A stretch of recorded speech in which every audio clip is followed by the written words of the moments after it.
persoalan asli tidaknya ijazah Joko Widodo ternyata masih terus berlangsung. Walaupun kita tahu sebelum ada perkembangan yang terbaru ini, ada juga perkembangan yang baru ya, yaitu bahwa pihak kuasa hukum dari Jokowi meminta agar fitnah mengenai asli atau palsunya ijazah Jokowi itu dihentikan supaya kita bisa melangkah untuk Indonesia yang lebih maju.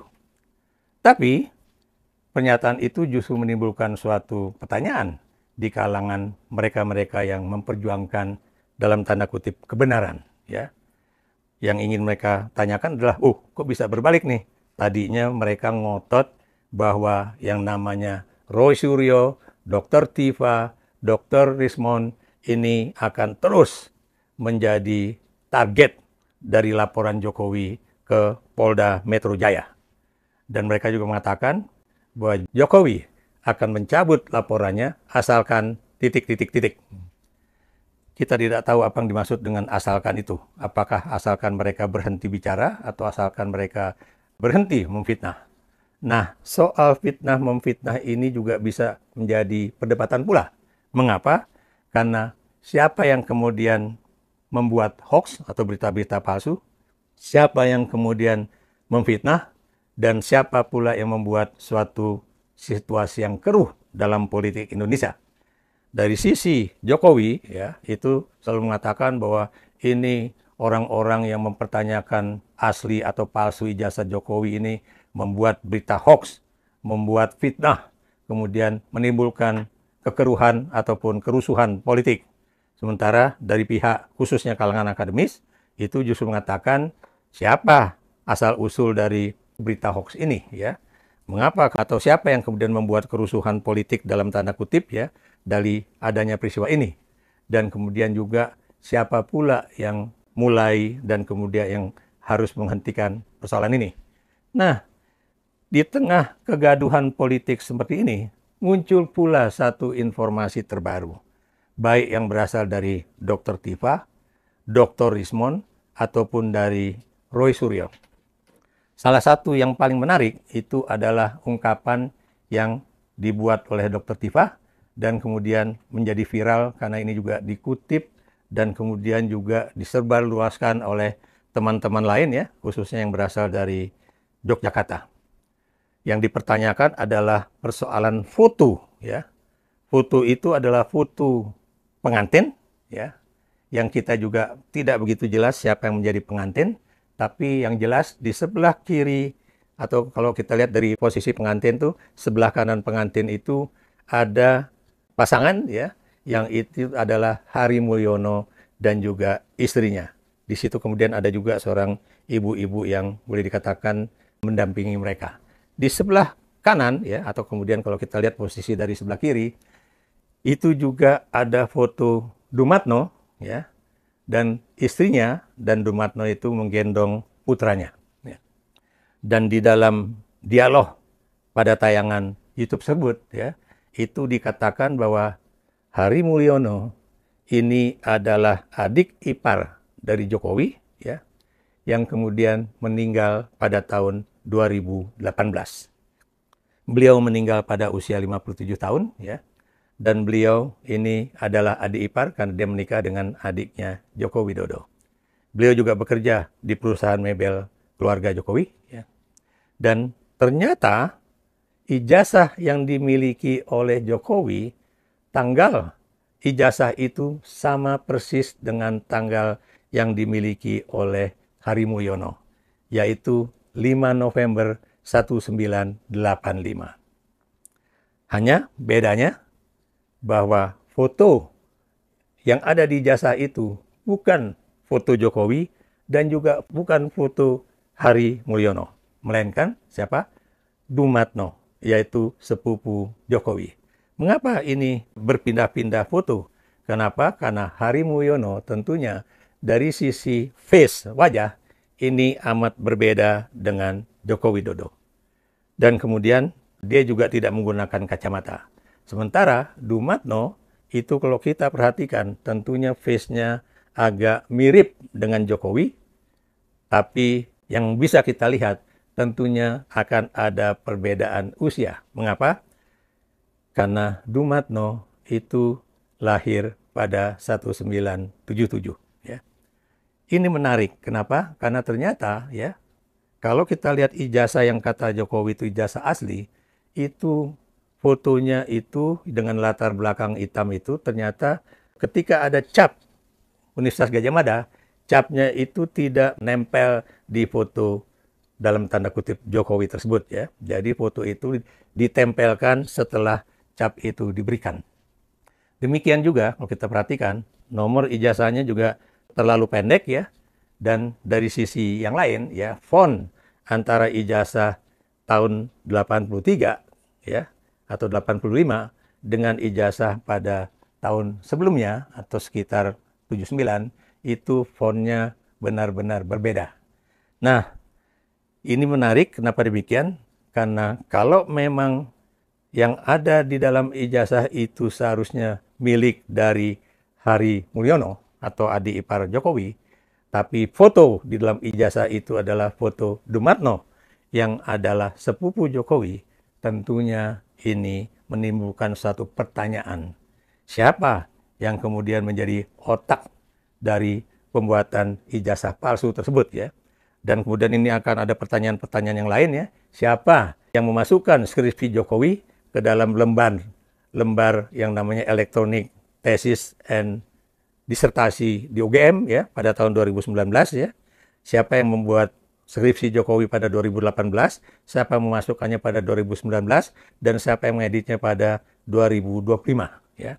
Sekarang juga ada perkembangan baru, yaitu bahwa beberapa tokoh pimpinan Universitas Gadjah Mada, dari rektor, wakil rektor, dan juga bahkan seseorang yang diaku-aku oleh Jokowi sebagai pembimbing dia ya, ini juga sudah mulai dimasukkan sebagai orang-orang yang menjadi target bahwa mereka harus bertanggung jawab terhadap persoalan ijazah asli ataupun palsu Jokowi. Nah, sekarang juga ada satu perkembangan baru bahwa yang namanya Mabes Polri, ya, Mabes Polri, Bareskrim Mabes Polri, ini juga sedang melakukan suatu pengkajian ataupun penyidikan ya mengenai ijazah Jokowi tersebut ya. Menarik nih. Kenapa menarik? Kalau ternyata Bareskrim Mabes Polri menyatakan bahwa ijazah Jokowi itu asli, pertanyaan muncul kemudian, kalau memang itu asli, tentunya kertasnya akan bisa dicek ya secara kimiawi apakah ini kertas tahun 1980-an ya untuk terbit ijazah 1985. Satu, kedua, apakah kemudian fotonya itu akan dipasang foto Jokowi yang berarti berbeda dengan foto-foto yang ada di ijazah Jokowi yang katanya itu asli. Itu satu. Kedua, kalau ternyata ijazah ini sama dengan ijazah yang selama ini disebut sebagai ijazah aslinya Jokowi, ini berarti para penyidik di Bareskrim Mabes Polri bukan mustahil akan dituduh melakukan suatu perbantuan di dalam tindakan kriminal yang dilakukan oleh orang-orang yang membuat ijazah palsu Jokowi tersebut ya. Menarik. Kenapa demikian? Kalau kita ingin supaya yang namanya polisi itu benar-benar bersih, tidak ikut-ikut di dalam persoalan ini, lakukanlah semuanya itu secara prosedur yang benar ya. Dalam arti kata tidak ada upaya-upaya untuk kemudian mengatakan bahwa ijazah Jokowi ini asli ya padahal itu palsu, atau kemudian ijazah yang baru dari misalnya kalau memang ada ijazah yang baru ini juga asli padahal kita tahu pencetakannya mungkin baru beberapa hari yang lalu ya. Ini menjadi menarik ya. Dan kalau kemudian Jokowi itu ternyata benar, tentunya yang namanya Roy Suryo CS ya, maksud saya Roy Suryo, Dr. Tifa, Dr. Rismon, dan beberapa orang yang menjadi tertuduh dalam kaitannya soal ribut-ribut ijazah Jokowi asli atau palsu, ini akan menjadi orang-orang yang bersalah, tentunya harus dibuktikan di pengadilan ya.